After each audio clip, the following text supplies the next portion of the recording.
Hey you, and welcome to this video where I will help you out how to add shadow in Canva.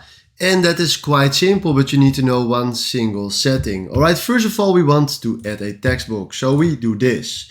Then we write down something like add shadow. Then we make it a little bit bigger, so let's say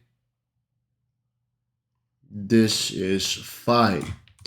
Then we place it right here in the middle, double click or select everything with Ctrl A from the text, and then right now we go to effects. Then right here you have here the option shadow, and right now you can seriously change many settings to create the shadow that you like.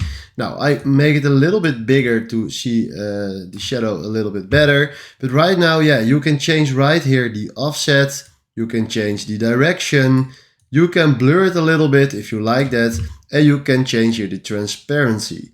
So this is literally how it works. Hopefully this video helped you out, and then from now, thanks for watching.